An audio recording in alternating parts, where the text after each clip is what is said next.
Hi guys, आज मेरा topic है on our YouTube channel seven figures insight के। आज हमारे यूट्यूब चैनल पे आज का जो हमारा वीडियो है about how to take a car loan. आज हम ये डिस्कस करेंगे कि कार लोन किस तरीके से लिया जाता है और किस तरीके से हम बेसिक स्टेप से लेके फाइनल स्टेप तक क्या क्या रिक्वायरमेंट्स है और क्या क्या नहीं है वो मैं आपको बताऊँगा।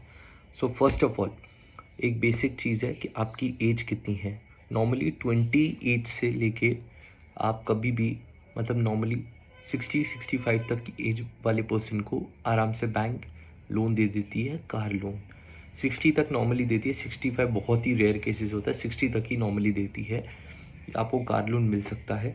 उसके बाद आपकी क्या रिक्वायरमेंट्स है, सबसे पहले आधार कार्ड, पैन कार्ड, अगर आपकी खुद की ऑफिस है या खुद का घर है तो उसका एड्रेस प्रूफ, अगर आपकी कोई रेंटेड जगह है तो उसका रेंटेड अग्रीमेंट आपको चाहिए।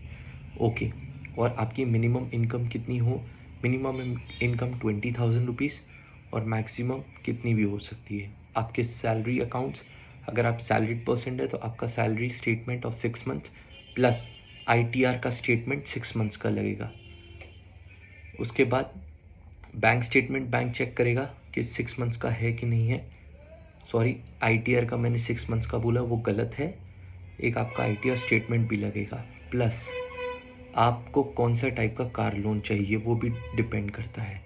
आपको ये चेक करना है कि जो टाइप का आपको लोन चाहिए, समझो कि आपको कोई कार चाहिए, पहले ये चेक करिए कि आप उसका डाउन पेमेंट मिनिमम, अभी कोई भी कार आप लेंगे उसका मिनिमम डाउन पेमेंट 10% रहेगा ही रहेगा। जितना ज़्यादा आप डाउन पेमेंट करेंगे उतना आपका ईएमआई कम आएगा। नॉर्मली अगर आप कोई 10 लाख की गाड़ी लेते हैं तो 10 लाख रुपए का यानी 10% डाउन पेमेंट यानी 1 लाख रुपए डाउन पेमेंट होगा।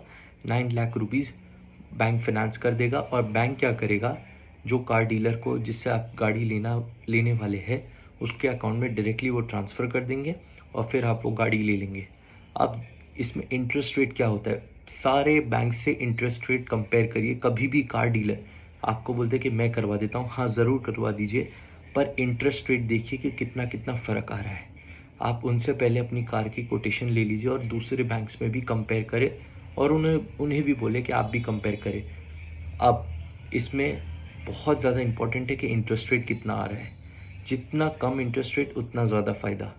नॉर्मली अभी के वक्त में आपको मिनिमम एक अच्छा सिबिल स्कोर होना बहुत ज़रूरी है।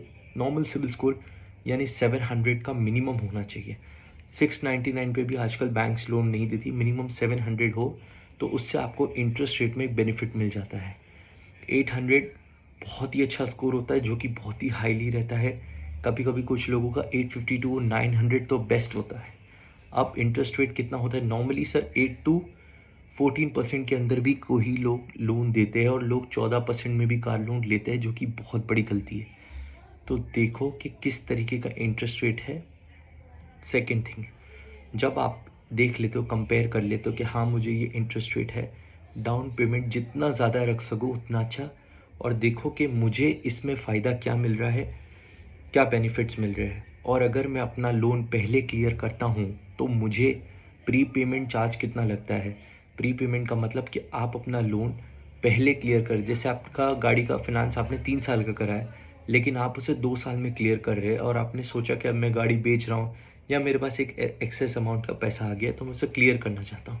आपने क्लियर किया तो बैंक आपको प्री पेमेंट चार्ज 2 से 3% ले सकता है।